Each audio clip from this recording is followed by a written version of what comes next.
अस्सलाम वालेकुम, आप देख रहे हैं चैनल 51 और प्रोग्राम है न्यूज़ पॉइंट। मैं हूं आपका मेज़बान तनवीर हसन। पाकिस्तान के लिए काफ़ी अरसे बाद एक बड़ी खुशखबरी आई। जी हां, और ये खुशखबरी ये है कि पाकिस्तान फैटफ की ग्रे लिस्ट से निकल चुका है। और इस हवाले से वज़ीर ममलकत अमूर ख़ारजा हिना रब्बानी खर ने आज एक प्रेस कॉन्फ्रेंस भी की है, जिसमें उन्होंने तफसील से ये बताया कि किस तरीके से ये सारे मामला तय हुए और किस तरीके से फैटफ के जानिब से जो मुतालबात रखे गए थे पाकिस्तान ने किस तरीके से वो पूरे किए। और उनका ये कहना था कि इससे पाकिस्तान के माशी हालात बेहतर होने की सबील पैदा हुई है। इस सारी सूरत हाल पे भी हम बात करेंगे और हम बात करेंगे आज कि जनाब कौमी असम्बली, जहाँ पर लोग अपने नुमाइंदे भेजते हैं लेकिन हमारे ही नुमाइंदे असम्बली में आने से गुरेज क्यों करते हैं, कोरम बार बार टूटने की निशानदेही क्यों की जाती है और किस लिए बार बार कौमी असम्बली का इजलास मुलतवी किया जाता है। और भी बहुत सारे मामलात हैं। हमारे साथ हस्ब साबिक मौजूद हैं और चैनल 51 के ब्यूरो चीफ सीनियर तज्ज़ियाकार जनाब अजीम सदीकी। अजीम सदीकी साहब, शुक्रिया। अस्सलाम वालेकुम जी। वालेकुम अस्सलाम। सदीकी साहब, आपकी नज़र है सारी चीज़ों पे, आप देख रहे हैं फैटफ से पाकिस्तान की जो है ये जान छुड़ाया, यानी ग्रे लिस्ट से जान छूट गई हमारी और काफ़ी अरसे से ये बहस हो रही थी, तो कैसे देखते हैं इन सारे मामला? तनवीर भाई, लगभग 3 दर्जन के करीब निकात थे जिसमें मनी लॉन्ड्रिंग के हवाले से था कि जो स्टेट एजेंट्स हैं, प्रॉपर्टी डीलर्स वगैरह हैं, इनका किरदार बहुत ही काबिल एतराज़ रहा है कि मनी लॉन्ड्रिंग के ज़रिए जायज़ नाजायज़ तरीके से ये पैसे कमा के बाहर बेचते थे, फिर वहाँ से मंगवाते थे। मुख्तलिफ़ किस्म के ये मामलात थे और ये ख़दशात इसलिए पैदा हुए कि बैरूनी ताकतें, खुसूसी तौर पे अगर देखा जाए तो हमारा मशरकी पड़ोसी भारत इस हवाले से प्रोपेगेंडे में मसरूफ़ था कि पाकिस्तान की जो ये मनी लॉन्ड्रिंग है, पाकिस्तान की ये जो नाजायज़ कमाई है प्रॉपर्टी डीलर्स की या कुछ और लोगों की, ये पैसा दहशत गर्दी के लिए इस्तेमाल हो रहा है। तो आलमी सतह पे बहुत तशवीश का इजहार किया गया। हालांकि इसकी तहकीक होनी चाहिए थी, इंटरपोल के ज़रिए तहकीक होनी चाहिए थी और बड़ी आलमी एजेंसियां हैं जो अपने तो तय तहकीक कर सकती हैं, लेकिन उन्होंने इस तहकीकात करना गवारा नहीं समझा। कुछ और मामलात भी थे, काफ़ी ज़्यादा मामलात थे जिन्हें काबिल एतराज़ करार दिया गया और पाकिस्तान का नाम उन्होंने पहले 2015 में 2012 में शामिल किया था जब पाकिस्तान पीपल्स पार्टी की हुकूमत थी। तो उसके बाद फिर 2015 में मियां नवाज शरीफ की कोशिशों से वो हटा दिया गया, इसलिए कि 2014 में कानून साजी हुई थी काफ़ी ज़्यादा। वो जो आर्मी पब्लिक स्कूल का वाक़या हुआ था उसके बाद तो उस कानून साजी को उन्होंने मुफीद करार देते हुए पाकिस्तान का नाम ग्रे लिस्ट से वाइट लिस्ट में शामिल कर लिया था। लेकिन इसे बदकिस्मती कहें या हमारे दुश्मन की चालें कहें, हमारी अपनी कमज़ोरियां कहें या लालच कहें, आप इसे कोई भी नाम दे सकते हैं। तो दोबारा 2018 में जब खान हुकूमत आई तो फिर इन्होंने शामिल कर लिया। लेकिन यह है कि इमरान खान को भी सैल्यूट, तमाम सियासी क़यादत को, और big salute to Pakistan army general Qamar Javed Bajwa कि इन्होंने इसे कौमी तशवीश करार देते हुए इस मामले पर बहुत ज़्यादा काम किया। GHQ में जनरल हेडक्वार्टर में एक सेल कायम किया गया जो तमाम मामला देख रहा था।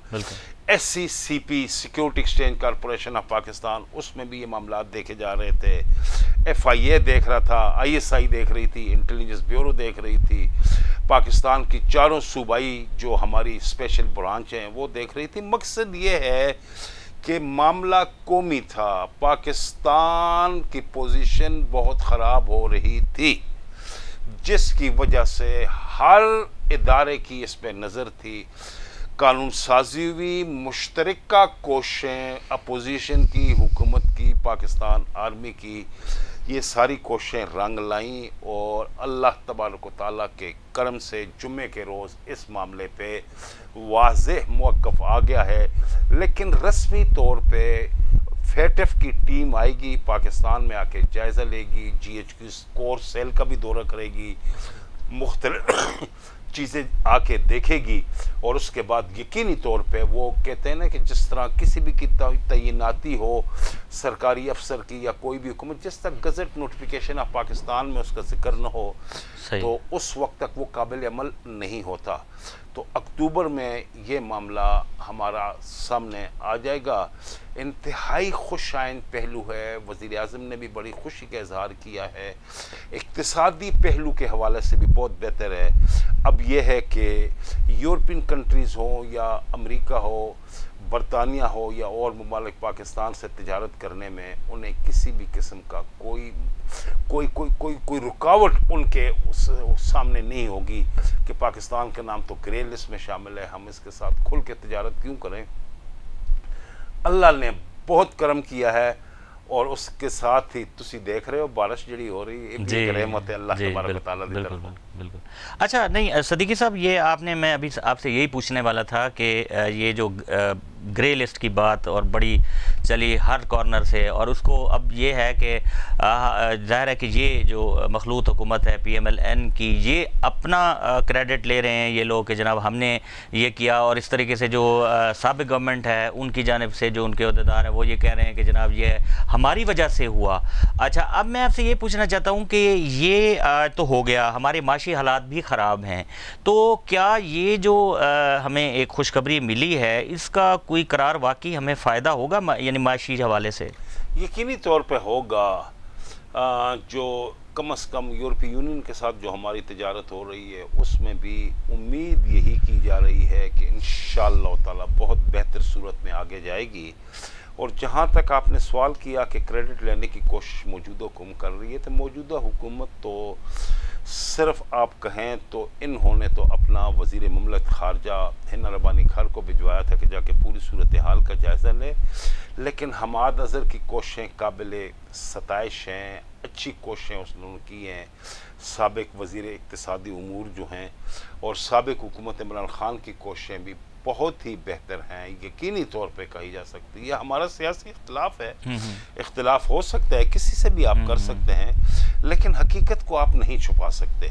साबिक़ हुकूमत ने जो कोशिशें की हैं और चीफ ऑफ आर्मी स्टाफ की कोशिशें जो इसके साथ शामिल रही हैं, तो मैं कहता हूँ कि ये मुश्तरका कोशिशें हैं। देखें, मसला पाकिस्तान का है, मसला इमरान ख़ान या मियाँ शहबाज शरीफ का, आसिफ जरदारी या बिलावल भुट्टो जरदारी का नहीं है, सही आपके मुल्क का मसला है। जी, यानी बिल्कुल आपने बड़ी अच्छी बात की कि देखें ये जो खुशखबरी हमें मिली है और उस ज़माने में मिली है कि जब हम बहुत ज़्यादा माशी तौर पे तनज़्ज़ुली का शिकार हैं और हमारी जो मईशत है वो मुसलसल दबाव में है, और खुदा न खास्ता इस तरह की बातें होनी कि हम कहीं डिफ़ॉल्ट ना कर जाएं, और अल्लाह ना करे ऐसा हो। तो उस दौर में मेरे ख़्याल में ये अल्लाह ताला की तरफ से एक हमें तोहफ़ा दिया गया है कि हम ग्रे लिस्ट से बाहर निकले हैं। तो ये पाकिस्तान के लिए, पाकिस्तानी कौम के लिए एक खुशखबरी है। अच्छा, ज़रा बात कर लेते हैं इस हवाले से कि जैसे मैंने तमहीद में भी कहा था कि ये जो हमारी कौमी असम्बली जिसे कहा जाता है, जिसका यानी ये जमहूरियत में इसकी बहुत ज़्यादा अहमियत है। मैं और आप जब वोट देते हैं, अपने अवामी नुमाइंदे मुंतखब करते हैं, तो हम ये तवक्को रखते हैं कि ये लोग जाकर कौमी असम्बली के फ्लोर पे ये मुकन्ना है और यहाँ पर जाकर कानून साजी करेंगे, हमारे लिए अच्छे अच्छे कवानीन बनेंगे, जिससे आम जो लोग हैं, जैसे हम जैसे लोग हैं, आम शहरी जो हैं, उनकी ज़िंदगियों में फ़ायदा होगा, कुछ सहूलत पैदा होगी। लेकिन हम देखते हैं कि ये लोग जो है इंटरेस्ट नहीं लेते, और आप काफ़ी अर्सा जो है कवर करते रहे हैं कौमी असम्बली को और सेनेट को भी आप कवर करते रहे हैं। तो अब जो सूरत हाल है अब ये है कि बार बार कोरम टूट जाता है, जो अरकान असम्बली हैं, इवन के वुज़रा तक जो है वो दिलचस्पी नहीं जाहिर कर रहे हैं, वो आते ही नहीं हैं। तो ये कैसे देखते हैं इस सारे मामले में? कोई भी नहीं आ रहा। साबिक़ हुकूमत जो PTI की हुकूमत थी उसके दौर में भी यही चीज़ थी। स्पीकर असद कैसर चीख चीख के वावेला करते थे। वज़ीर आज़म को कई बार उन्होंने ख़त लिखा था कि वज़रा असम्बली की कार्रवाई में दिलचस्पी नहीं लेते। और बदकिस्मती की बात यह है कि साबिक़ हुकूमत के हवाले से कि उस दौर में अपोजिशन अरकान ऐवान में मौजूद होते थे, लेकिन बदकिस्मती से वज़रा और हुकूमती अरकान की तादाद अपोजिशन अरकान से बहुत कम हुआ करती थी। रोज़ाना शोर व गौगा होता था, और 10-15 मिनट इजलास चला। अब्दुल कादिर पटेल उठा, उसने कोरम की निशानदेही की। 272 अरकान कौमी असम्बली होते हैं और इसमें 25% यानी 1/3 अरकान के हवाले से कोरम होता है कि अगर 86 अरकान कौमी असम्बली हाल में मौजूद हैं तो फिर इजलास की कार्रवाई चल सकती है। ये कवायद हैं कौमी असम्बली के। यूरोप में ऐसा नहीं होता। दारुल अवाम जो है बरतानिया का, वहाँ पे नहीं होता, कांग्रेस में नहीं होता, अमेरिका में नहीं होता, अमेरिकी सेनेट में ऐसा नहीं होता। लेकिन पाकिस्तान में जो कवायद बनाने वाले जिन्होंने बनाए हुए हैं तो उन्होंने इसका किया है कि 25% होने चाहिए। लेकिन 25% 86 अरकान भी आउट ऑफ 272 अगर ऐवान में मौजूद नहीं तो शर्म की बात है। इससे ज़्यादा शर्मनाक अमर क्या हो सकता है जी। मौजूदा हुकूमत आई तो इसके हवाले से ये कहा जा रहा था कि ये लोग दिलचस्पी लेंगे कि कौमी हुकूमत है। अगर कहा जाए इस वक्त की ये कौमी हुकूमत है कि जितनी छोटी बड़ी पार्लिमान में जमातें मौजूद हैं माइनस या एक्सेप्ट पाकिस्तान तहरीक इंसाफ सारी इस हुकूमत में शामिल है, तो कौमी हुकूमत करार दी जा सकती है कि कौमी हुकूमत के लोगों का भी यही किरदार हो। मियाँ शहबाज शरीफ और मियाँ नवाज शरीफ के साथ हमेशा बदकिस्मत रही है और इमरान खान को भी वही बीमारी लाहक हो गई थी जो मियाँ नवाज शरीफ और शहबाज शरीफ को थी कि ये पार्लिमान को अहमियत नहीं देते। मियाँ नवाज शरीफ ने पूरे अपने 5 साल दौर हुकूमत में तकरीबन 4 साल तो वज़ीर आज़म रहे, 1 साल फिर पहले हट गए थे। तो उनको भी देखा जाए तो उन्होंने भी कभी सेनेट कौमी असम्बली को भी वक़्त नहीं, लेकिन सेनेट का एक इजलास में गए थे। मियाँ रज़ा रब्बानी ने बहुत शदीद तरीन एतराज़ और एहतजाज किया था। फिर एक ख़त लिखा गया था, आर्डर पास किया गया था सेनेट ऑफ पाकिस्तान की तरफ से कि वज़ीर आज़म को ऐवान में आना चाहिए। तो सिर्फ एक बार आए थे। तो मियाँ शहबाज शरीफ भी सूबाई असम्बली में जब 3 बार वज़ीर आला रहे पंजाब के, तो वहाँ भी उनकी यही पोजीशन हुआ करती थी जो इस वक्त कौमी असम्बली में है कि वो भी पूरे 2 महीनों में 2 या 3 बार असम्बली के इजलास में आए हैं। ये चीज़ अच्छी नहीं है। ऐवान को एतमाद और अहमियत देने की ज़रूरत है। जी बिल्कुल, जैसा कि आपने ये कहा है कि लोगों की तवक्कुआत होती हैं सिद्दीकी साहब। बात यह है कि ऐवान हम कभी देखते हैं मछली मंडी बन जाता है और कभी हम देखते हैं कि वहाँ पर लोगों का ये इंटरेस्ट लेवल है कि लोग जो यानी ट्रेजरी बेंचेस पे हैं वो नहीं आते, अपोजिशन वाले आ जाते हैं। ज़ाहिर है वो तो इसलिए कि भाई हमने शोर शराबा करना है, हमारी तादाद ज़्यादा हो।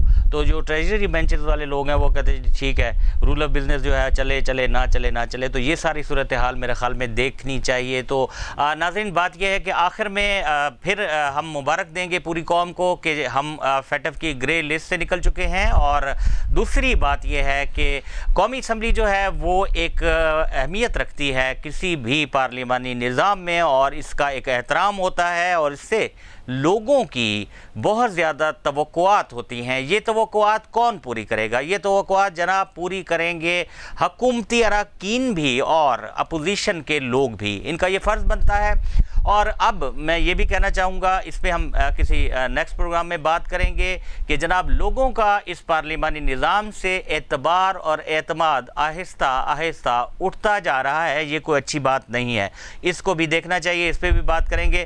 तो आज के प्रोग्राम से अपने मेज़बान तनवीर हसन को इजाज़त दें और आखिर में आपसे यही गुजारिश कि आप हमारे चैनल को सब्सक्राइब करें, हमारी वीडियोज़ को ज़्यादा से ज़्यादा अपने दोस्तों में शेयर किया करें, लाइक किया करें और ज़रूर आप हमारे जो चैनल की जो सब्सक्रिप्शन है उसको बढ़ाएं ताकि आपको इस तरह की वीडियोस मुस्तकबिल में भी मिलती रहें। अल्लाह हाफ़िज़।